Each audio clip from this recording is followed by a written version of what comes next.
নেতৃত্ব দিচ্ছি। আমি নেতা বিভিন্নুল হক নূর আমাকে আস্থাভাজন হিসেবে মনে করে ঢাকার মধ্যে নেতৃত্বের আসীন করেছেন।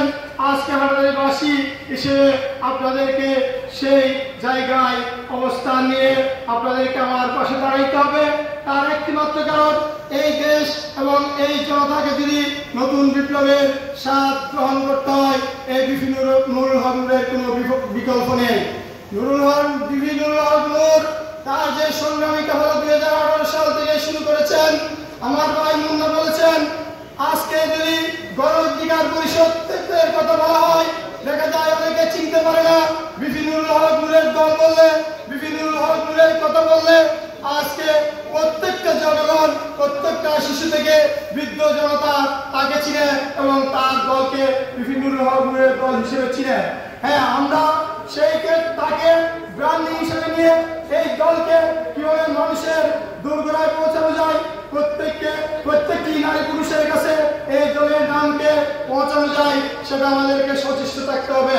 কিন্তু এই কথা মনে রাখতে হবে, প্রত্যেকটা যার যেমন একটা নাগরিক থাকে, একটা তরিকে যেমন তীরের বিরানোর জন্য একটা নৌকার মাঝি প্রয়োজন হয়, সেই মাঝি হচ্ছে আমাদের এই গণ অধিকার পরিষদের ডাকসুর পিপি, নির্যাতিত নেতা, বাংলাদেশের গণবন্ধু বিভিন্নুল হক নূর। সে আমাদের ব্র্যান্ডিং একটা নেই, সেই ব্র্যান্ডিং নেমকে আমরা ব্র্যান্ডিং করে এই গণ অধিকার পরিষদকে বাংলাদেশের আনাচে কাছে পৌঁছে দেব। তার রানিং মেট হিসেবে বর্তমানে কাজ করছেন আমাদের গণ অধিকার পরিষদের সংগ্রামী নেতা, বিশেষ করে যিনি কোটা আন্দোলনের এই শুরু থেকে অক্লান্ত পরিশ্রম করেছেন, জেল জুলুম নির্যাতন ভোগ করেছেন, ঢাকা বিশ্ববিদ্যালয়ে সেই ডাকসু নির্বাচনে যে হিসেবে নির্বাচন করেছেন, সেই আমাদের প্রিয় নেতা রাশেদ খান, তাকে রানিং মেট হিসেবে নিয়ে তিনি এই গণ অধিকার পরিষদকে বাংলাদেশের আনাচে কাছে পৌঁছে দেওয়ার জন্য কাজ করে যাচ্ছেন। সেই প্রস্তুতিতে আগামী 4 তারিখ একটা সম্ভাব্য তারিখ নির্ধারণ করা হয়েছে, হয়তো আগে বলা হইতে পারে। আমাদের লালদিঘির ময়দানে বা আশেপাশের কোনো জনপ্রিয় জায়গায় আমরা একটা সমাবেশের আয়োজন করতে যাচ্ছি। সেই বাংলাদেশের মধ্যে এই চট্টগ্রাম হচ্ছে দ্বিতীয় বৃহত্তম নগরী। এই দ্বিতীয় বৃহত্তম নগরীকে যদি বাংলাদেশে গণ অধিকার পরিষদের ঘাঁটি হিসেবে গঠন করতে হয়, তাহলে আপনাদেরকে তার জন্য অক্লান্ত পরিশ্রম করতে হবে এবং বিভিন্নের দিক নির্দেশনায় আমাদেরকে এই দলকে এগিয়ে নিতে হবে। আর এই ছাত্র জনতার যে বিপ্লব, এই বিপ্লবের যে শিক্ষার তাদের পক্ষ থেকে আমি গতকাল আমাদের যে প্রধান উপদেষ্টা 6টি কমিশন গঠন করি, সেই 6টি কমিশনের মধ্যে একটি কমিশন সর্বপ্রাধান্য থাকার কথা ছিল, এই যে শিক্ষা কমিশন। কেন? এই ছাত্র জনতার বিপ্লবের মধ্য দিয়ে এই বাংলাদেশ নতুন বাংলাদেশ আবির্ভূত হয়েছে। এই বাংলাদেশ আবির্ভূত হতো না যদি এই ছাত্র জনতার বিপ্লব না হতো। সেই ছাত্র জনতার বিপ্লবের নেতৃত্ব দিয়েছে ছাত্র বৈষম্য বিরোধী আন্দোলন এবং ছাত্র অধিকার পরিষদের সর্বস্তরের নেতাকর্মীরা।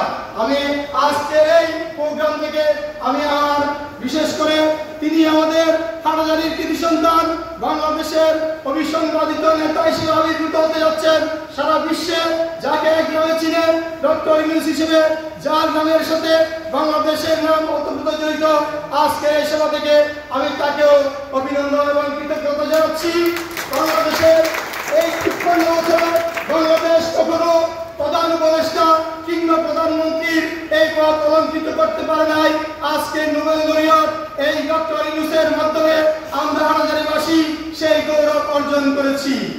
সেই গৌরবের ভাগিদার আমরা প্রত্যেকটা হাটাজারির নাগরিক এবং উত্তর জেলা তথা চট্টগ্রামের এই গর্বিত নাগরিকরা। আজকে আমরা গর্বে বুক বাসাইতে পারি একটি মাত্র কারণে, সে হচ্ছে আমাদের নোবেল লরিয়ট এই ডক্টর ইউনূস। আমরা তার কাছেও বিনীতভাবে অনুরোধ করব এই চট্টগ্রাম তথা হাটাজারির দিকে যাতে তিনি বিশেষভাবে নজর রাখেন। আমি কথা বেশি দীর্ঘক্ষণ করব না। আমি হাটাজারির ছেলে, আমি হাটাজারিতে দীর্ঘদিন বসবাস করেছি। এখন আমি ঢাকা আমার পেশাগত কারণে এবং নিজের ব্যক্তিগত রাষ্ট্রের কারণে ঢাকায় বসবাস করি বিধায় আমি ঢাকার নেতৃত্বে এসেছি। আমি হাটাজারির সাথে সার্বক্ষণিকভাবে থাকবো। এই ছাত্র অধিকার পরিষদ এবং তথা গণ অধিকার পরিষদকে কিভাবে হারাদারি তথা উত্তর চট্টগ্রামে একটা জনপ্রিয় দল হিসেবে গঠন করা যায় সেই হিসেবে আমার সর্বাত্মক ভূমিকা থাকবে ইনশাআল্লাহ। জিয়া মুসলমান যে কথাটা বলেছেন, আমরা আগে হারাদারিতে এই প্রোগ্রাম করার জন্য আমাদেরকে অনেক পোহাইতে হতো, আমরা সেই বাধা অতিক্রম করেছি। আমি একটা জিনিস লক্ষ্য করলাম, এই যে বিশেষ করে দক্ষিণ চট্টগ্রাম বিশ্ববিদ্যালয়, উত্তর চট্টগ্রামের ফটিকছড়ি এবং অন্যান্য থানা থেকে অনেক লোক এসেছে। আমি রাউজানের প্রতিনিধি খুব কম দেখেছি, কেননা এই যে গত এই ডাইনি হাসিনা ফ্যাসিস্ট সরকার ছিল, তার একজন সর্বোচ্চ প্রেতাত্মা ছিল এই যে ফজলুল করিম। সেই ফজলুল করিম সেই দেশ থেকে যেদিন বাংলাদেশে তার ক্ষমতায় এসেছিল সেই দিক থেকে সে ফ্যাসিস্ট রাজা হিসেবে বাংলাদেশের মধ্যে পরিচিত হয়েছিল। আজকে সর্বশেষ 2024 সালে এই ডাইনির পতনের মাধ্যমে তার পতন ঘটেছে। আগামীতে আমরাও এই বিশেষ করে রাজনকে এই গণ অধিকার পরিষদের একটা দুর্গ হিসেবে গড়ে তোলার জন্য আমি আমার ছাত্র নেতৃবৃন্দকে নির্দেশনা দিব এবং তাদের সাথে আমরা সর্বোপরি করে কাজ করে যাব সেই প্রত্যাশা ব্যক্ত করছি। বিশেষ করে হারাদারিতে যারা আমাদের নেতৃবৃন্দ আছেন তাদের কোনো আর ভয় নেই। আপনারা পোস্টার, লিফলেট, ফেস্টুন, ব্যানার যে কোনো কাজ নিয়ে এগিয়ে যান, আমি আপনাদের পাশে আছি। আমি আজকে এই প্রোগ্রাম থেকে ঘোষণা দিচ্ছি, আমাদের যে বিশেষ করে কিছু পোস্টার এবং লিফলেটের জন্য যে প্রাথমিক খরচ হয় সেই খরচের বিষয়টা আমি দেখব। আপনারা পোস্টার এবং লিফলেট দিয়ে কাজে নেমে করুন। বিশেষ করে শুধু হাটাদারি নয়, হাটাদারিতে আমি আমার পদচারণে আছে সেই বুড়িচর থেকে এই যে ফটিকছড়ির প্রান্ত নাজিরা পর্যন্ত এবং এদিকে আমাদের পাহাড়ি অঞ্চল থেকে গোটদুয়ারা পর্যন্ত। আমি গোটদুয়ারার অধিবাসী, এই হাটাদারির সন্তান। আমার সমস্ত জায়গা সম্পর্কে আমার নখদর্পণে আছে, কোথায় কি হয়, কারা কারা নেতৃত্ব ছিল, সমস্ত নেতৃবৃন্দের সাথে আমার একটা সুসম্পর্ক ছিল আর এখনো আছে। আমরা সেটা বজায় নিয়ে আগামীতেও রাজনীতি করতে চাই। স্মরণ করে দিতে চাই, প্রশাসনকে সাথে নিয়ে আমরা কোনো দুষ্কৃতিকারীকে, কোনো চাঁদাবাজ, কোনো রাহাজানি, যারা চিন্তায়, যারা বিশেষ করে জমি দখল এই সমস্ত কাজের সাথে জড়িত থাকবেন, তারা কোনো অবস্থাতেই হাটাদারি থেকে পার পাবেন না। আমরা হাটাদারির জনগণকে নিয়ে, গণ অধিকার পরিষদের নেতৃবৃন্দকে নিয়ে এবং প্রশাসনের সহযোগিতায় তাদেরকে প্রতিহত করবো ইনশাআল্লাহ। বিশেষ করে স্বাস্থ্য উপদেষ্টা নূরজাহান বেগম এবং আমাদের মুক্তিযুদ্ধ উপদেষ্টা ফারুক আজম সাহেব, তাদেরকে আমি আজকের এই অনুষ্ঠান থেকে অভিবাদন জানাচ্ছি এবং আমরা চাইব ভুয়া মুক্তিযোদ্ধা আছে, আপনি আপনার হাটাদারির এই গর্বিত সন্তান হিসেবে আপনি একজন মুক্তিযোদ্ধা। আমি জানি আপনি এই যে মুক্তিযুদ্ধের যে বিজয় মেলা হতো সেই বিজয় মেলা আপনি শুরু করেছিলেন। সেই বিজয় মেলা পরবর্তীতে চিন্তায় করে বিভিন্ন রাজনৈতিক দুর্বৃত্তায়ন করেছে। আগামীতে যদি সেই মেলা হয়, সেই মেলায় চট্টগ্রাম মহানগর তথা উত্তর এবং দক্ষিণ গণ অধিকার পরিষদের প্রতিনিধিত্ব সহ সমস্ত রাজনৈতিক দলের প্রতিনিধিত্ব নিয়ে আগামীতে সেই সমস্ত মেলাগুলো আপনি আয়োজনের ব্যবস্থা করবেন। সেই মেলার প্রথম আয়োজক ছিলেন আপনি, সেই সুবাদে আপনি জানেন সেই মেলা কিভাবে আপনি করছিলেন।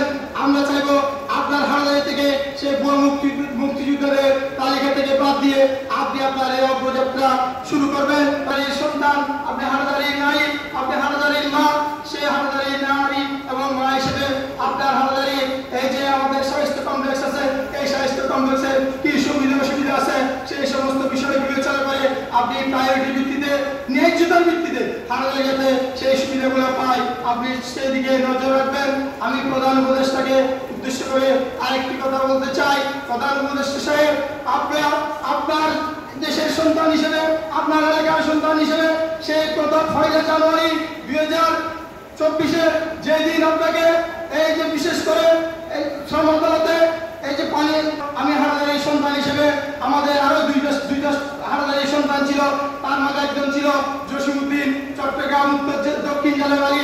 সে আমাদের গণ অধিকার পরিষদ করে, সে হচ্ছে আমাদের গণ অধিকার পরিষদের উচ্চতর পরিষদ। আর 3টা ছেলে অন্যান্য ডিস্ট্রিক্টে নিয়ে আমরা সে আদালতের বাইরে দাঁড়িয়েছিলাম, আমরা প্ল্যাকার্ড বহন করেছিলাম।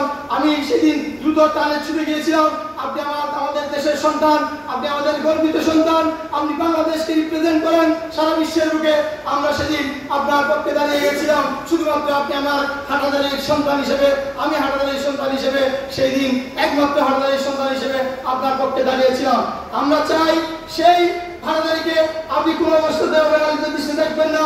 আপনি সারা বিশ্বের মাঝে একজন নোবেল লরিয়ার ইউনুস, কিন্তু আপনি হাটাদারির একজন গর্বিত সন্তান।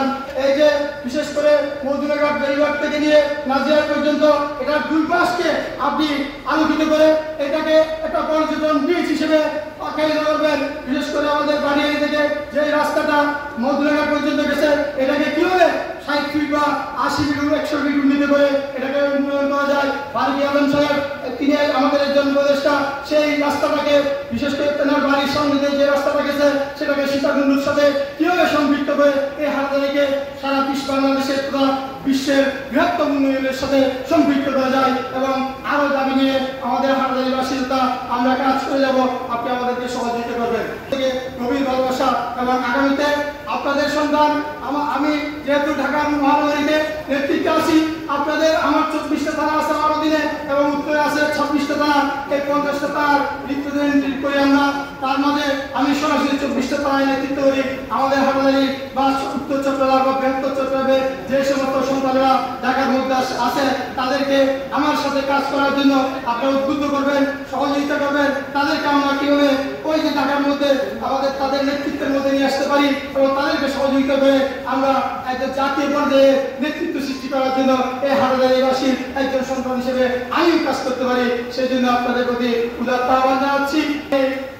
সমাজ বিভাগ গণ অধিকার পরিষদের অঙ্গ সংগঠন ছাত্র অধিকার পরিষদ আয়োজিত চট্টগ্রাম হাটাজারী উপজেলায় আয়োজিত আজকের এই হাটাজারী পার্বত্য সরকারি উচ্চ বিদ্যালয় অডিটোরিয়ামে 13ই সেপ্টেম্বর 2024 এখানে প্রধান অতিথি হিসেবে উপস্থিত হয়েছেন গণ অধিকার পরিষদ ভিপি নুরের গণ অধিকার পরিষদ চট্টগ্রাম উত্তর জেলার